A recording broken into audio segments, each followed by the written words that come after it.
Welcome to Relation Tales. Please like this video and subscribe Relation Tales. We're grateful for each and every one of you. Let us know where in the world you're tuning in from. We'd love to hear from you in the comments. Let's begin. The music in the bar throbbed with bass, but I only heard her voice. "Hey everyone," she said, clinking her glass. "I need to say something." I looked up from my bourbon. That voice, that tone, I knew something was coming. Her name was Alyssa Carter, and she'd been mine for 5 years. Until that night. Around the table sat people who had laughed in our living room, shared holiday dinners with my family, people I once trusted. Now they watched her like an audience waiting for a show. And I was the punchline. "I cheated on Evan," she said. Just like that. No build-up.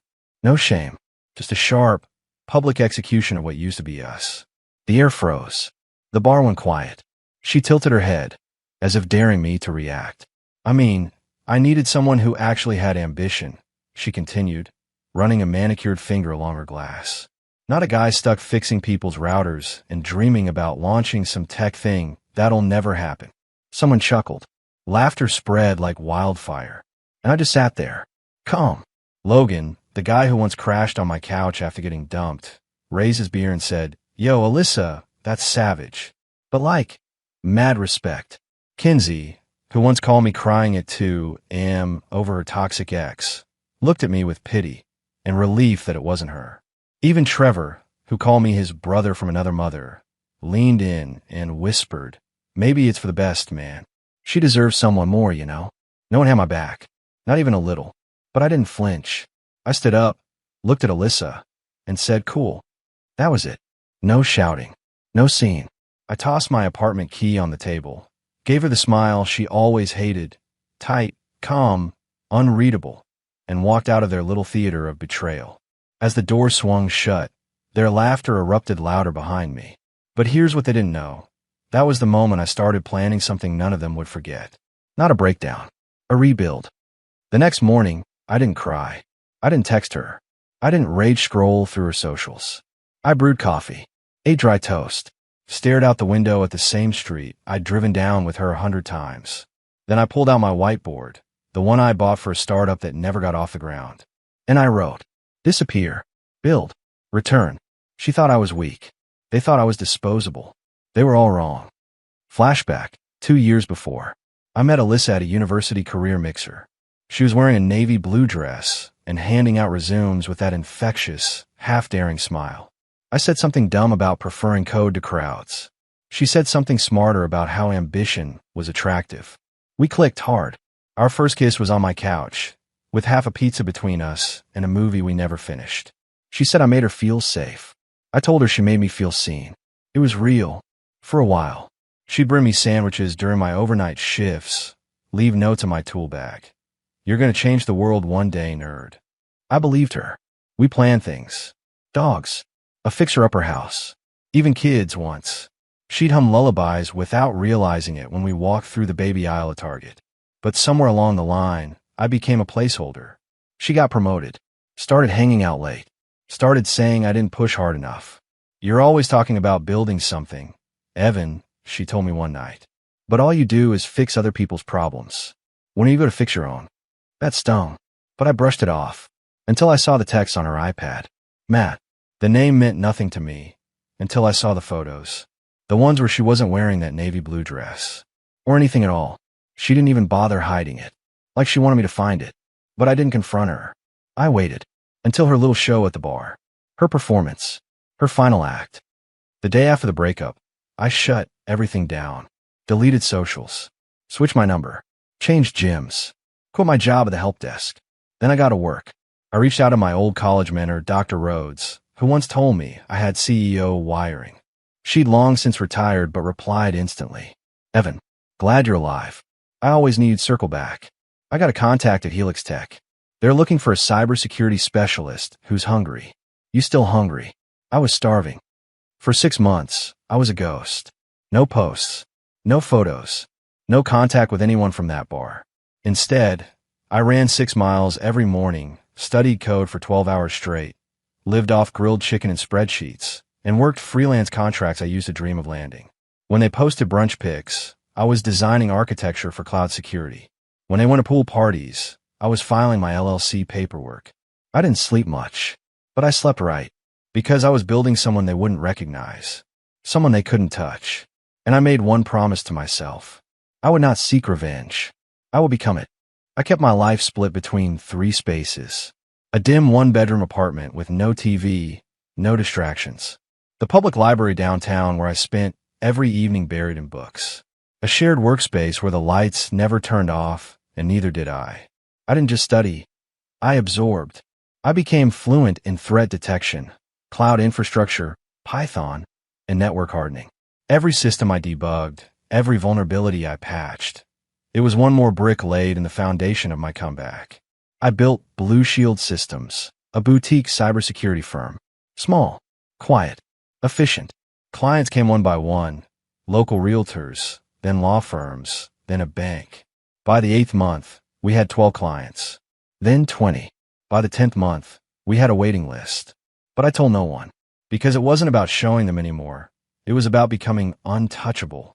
And then, out of nowhere, came the spark I didn't know I needed. It was a rainy Thursday afternoon. I was scanning firewall logs when an email popped up. Subject: urgent.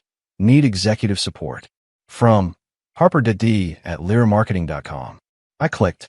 We've had 3 breaches in 2 weeks. We were referred to you by Dr. Rhodes. Please, I need to meet. Today. I almost ignored it. But something about the way she signed off, please today, made me pause. I threw on a blazer, cleaned up my beard, and drove through downtown in my old Civic. Rebuilt, repainted, now mine in every way.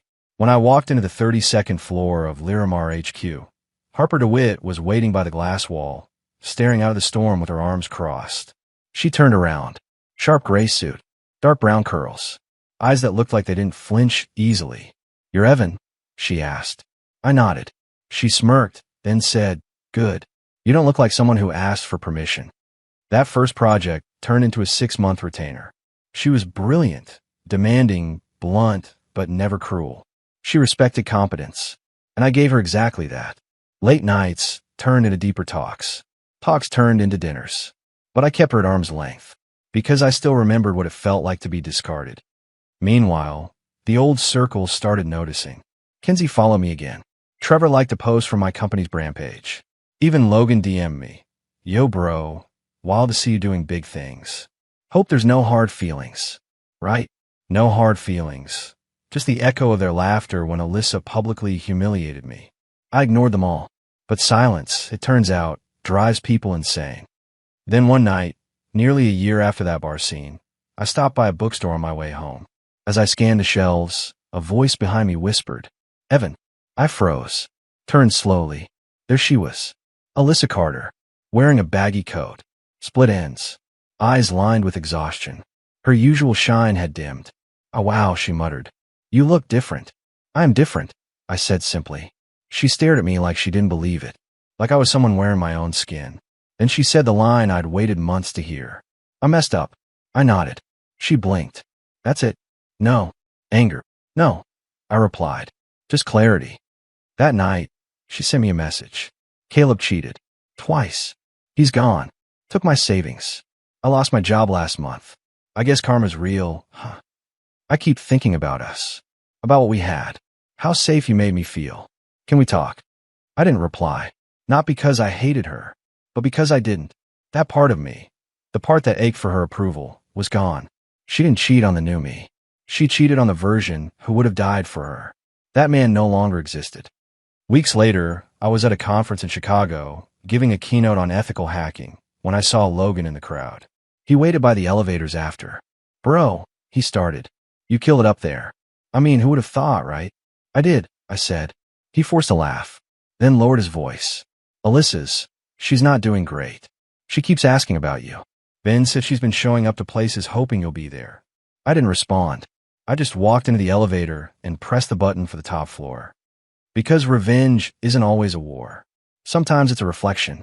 Sometimes the best revenge is becoming so far above what they left that they can't even find the floor you used to stand on. Back home, Harper poured wine in my kitchen and asked, "You ever gonna let your past stop breathing down your neck?" "I don't think about them anymore," I said. But I did. Sometimes, when it was quiet, not with longing, but with resolve, because I knew what was coming next. Alyssa hadn't seen anything yet. She thought she lost me, but what she really lost was the future she could have had. Part 3. The Build. Harper was the kind of woman who never looked for permission and never offered apologies. That's what drew me in, but I kept my heart behind walls. Not because of her, but because of who I had been. She noticed. "You act like your past still has its hands around your throat," she said one night. I didn't answer. Not directly. Instead, I got up and cleaned the wine glasses. Because the truth was too big to say aloud. I wasn't done yet. I hadn't got my hands dirty. Not yet. It started with one email. To an old college acquaintance, Tristan Bell, now VP at Ironhawk Ventures, a capital firm that specialized in acquisitions. He remembered me. Remembered I helped him with his dorm Wi-Fi senior year when the school's IT department failed. "Evan Sinclair," he said on our Zoom call. "Man, you went ghost. But now you've got traction. I've been hearing your name." We talked for hours. About cybersecurity. About consulting. About partnerships. Then he leaned forward and said, "You ever think about buying out your competitors?" I didn't blink. "Actually," I said, "I want to acquire the agency Caleb works at." Not the agency. Just him. Caleb's agency, Redsky Media, was drowning. Big on buzzwords, short on actual revenue. A classic case of image over impact. I studied the numbers. Their quarterly losses. Their floundering PR accounts. The only reason they were still afloat? A deal with Virgo Apparel, which was expiring in 2 months. I made an offer. Quiet, generous, and conditional. The condition? Full restructuring. New leadership. Termination of their dead weight, including Caleb. They accepted within a week. Redsky was mine. On paper, it was absorbed into Blue Shield Systems under a private creative division. No press. No announcement. Just silence. The kind that builds tension. Then I pulled the strings. I scheduled a company retreat at the very bar where Alyssa had humiliated me. The night of the event, I made sure everyone was there. Logan, Kinsey, even Trevor, who now freelanced under Redsky's umbrella. Alyssa showed up last. She looked nervous, dressed nicer than she could afford, still trying to show the shine she used to have. Caleb was already 3 beers in, loud, careless, talking like he still ran things. I waited until the moment was perfect. Then I walked in. Tailored charcoal suit. No logo on the lapel. No explanation. Just presence. The room stilled. Logan coughed. Kinsey looked like she'd seen a ghost. Trevor stared at the floor. Caleb squinted. "Who's this guy?" he laughed. "You lost, man." I ignored him and took the mic. "Evening. I'm Evan Sinclair, founder of Blue Shield Systems. Effective last week, we acquired Redsky Media, which means I now own everything you see here." I turned slowly. Eyes met mine. Alyssa looked like someone had ripped the air out of her lungs. And then came the line I'd waited a year to say. "Caleb," I said, "you're fired. Effective immediately." The room imploded in whispers. Caleb stood, sputtering. "You can't fire me." "I already did," I replied, sliding an envelope across the table. "Signed. Executed. Done." He lunged at me, but 2 security staff I hired for the night calmly escorted him out. Alyssa didn't move. Her hands trembled around her glass. Her lips parted, but no words came. So I walked over, leaned down, and said quietly, "You remember laughing at me? This is me laughing back." Later that night, as people trickled out in stunned silence, Alyssa approached me in the parking lot. Tears shimmered in her eyes. "I know I don't deserve anything," she whispered, "but I need to say this. What I did to you was unforgivable. I thought I was trading up, but I lost everything good in my life." I didn't flinch. "I'm not your closure," I said. She nodded. I figured. I just needed to try. As she turned to leave, I added, "You didn't lose me, Alyssa. You lost the man who believed you were worth loving." She stopped, but she didn't turn around, and I didn't chase her, because that chapter was closed. The next week, I restructured Redsky into a lean, remote-first creative firm with Harper's help. Trevor quit. Logan tried to stay, but I didn't renew his contract. Kinsey emailed me an apology. I never opened it. I wasn't vengeful. Just done. Completely, unapologetically done. And that feeling, that clean detachment, it tasted better than revenge. Still, I had one move left, and it was going to echo, not just for Alyssa, for all of them. I didn't post about the Redsky acquisition, didn't update my socials, didn't make a single announcement. But people started to notice anyway. When former Redsky clients got notices with my company's new branding, when their influencer campaigns started performing, because we replaced aesthetics with strategy, when Caleb's name vanished from every contact sheet, rumors started flying, and then the whispers reached her. One rainy Saturday, Harper and I were walking through the Artisan Tech Expo when she glanced at her phone. "You're trending," she said, raising an eyebrow. I stopped mid-step. "What?" She held it up. Twitter, Reddit, LinkedIn. Even a TikTok clip from the bar night had somehow leaked and gone viral. Someone from the staff had recorded my speech the moment I fired Caleb and posted it with the caption, "This is what it looks like when you level up and come back like a boss." Hundreds of thousands of views, thousands of comments. And in that moment, I realized something. My silence had built tension, but my return, it made noise. I didn't want fame. I wanted impact. So I built something louder than betrayal. I launched Undercurrent, a mentorship program for underpaid, overworked IT professionals trying to go independent. All the people like me, who were grinding quietly in basements, fixing things no one respected. We gave them tools, clients, visibility, and it exploded. Within weeks, local news picked it up. Then national. Then, one day, Alyssa texted me again. "Saw you on TV." I cried. "I mean that. You really did it. I'm proud of you. I'm sorry I ever made you feel small. We were magic once. I messed it up. If you ever want to talk, even just as old friends, I'd be honored." I didn't reply, because I didn't need her apology. Not anymore. But I also didn't block her. She needed to see what growth looked like. Not for punishment, but for perspective. Then came the invitation. A black envelope. Thick paper. Gold embossed. Kinsey and Trevor's wedding. Harper snorted when I opened it. "They invited you? Must be trying to patch the past," I muttered. "You going?" she asked. "Maybe," I said, but I already knew. I'd go. Not for revenge. For remembrance. The venue was stunning. Hillside Estate, glass ballroom, ambient string quartet playing covers of 90s hits. I walked in alone. Sharp navy tucks. Understated cufflinks. Controlled posture. And silence followed me like perfume. Logan whispered something to a groomsman. Kinsey dropped her champagne. Trevor stiffened. Then I saw Alyssa. She was a guest. Not in the wedding party. She looked small. Not in size, just in energy. She looked at me like I was a ghost that haunted her pride. And I let her look. During speeches, Logan got up and joked about the good old days when we all shared cheap beer and bad decisions. I raised my glass without a word. Then, out of nowhere, the mic was passed to me. "Evan, would you like to say something?" Kinsey asked, nervously laughing. I stood, cleared my throat, smiled politely, then said, "I used to sit with all of you in bars and backyards, thinking loyalty meant silence. That if I just kept giving, I'd keep being included. Then one day, I learned, sometimes your circle isn't support, it's sabotage. And the moment I walked away from that table, that was the moment I started becoming someone none of you would recognize." Pause. "And you were right. I'm not the same Evan. The Evan you laughed at is gone. But I'm grateful to him, because he taught me what real self-respect looks like. And I built everything I am today because of what you took." I raised my glass again, to reinvention, then sat down. No applause, just stunned silence. It was enough. Alyssa tried to catch me afterward. "Evan, can we just talk?" I shook my head. "You're chasing ghosts." "I still care." "No," I said. "You miss who you were when you were with me. But I don't. I've grown out of both of us." That night, I went home to Harper. She was curled up on my couch, reading investor reports.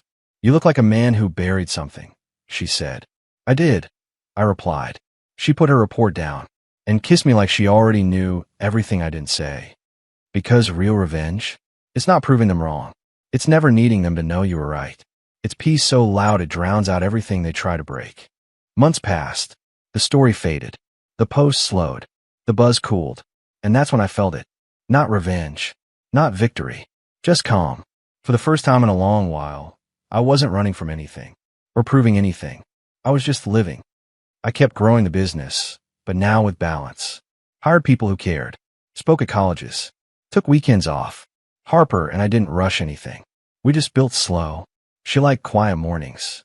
I liked making her laugh. Somehow we worked. One evening, we sat on my apartment balcony, watching the city light up beneath us. She leaned into me and asked, "Do you still think about her?" I didn't lie. Sometimes. But not because I miss her. I think I just remember who I was then. How blind I was. How much I accepted that didn't serve me. Harper nodded. "It made you who you are." "No," I said. "I made me who I am." She just showed me who I didn't want to be. I still got the occasional message. Kinsey tagged me in an old memory once. I removed the tag. Trevor emailed a partnership proposal. I politely declined. Alyssa? She never messaged again. I think she finally understood. Not that I was angry, but that she was irrelevant now. One Saturday, I drove past the bar where it all began. It looked smaller somehow. Dusty. Faded. I didn't go in. Didn't need to. Because that version of me, the one who was publicly humiliated, laughed at, betrayed, he was gone. And the man I'd become? He didn't need revenge. He had peace. And peace, I've learned, is louder than any mic drop.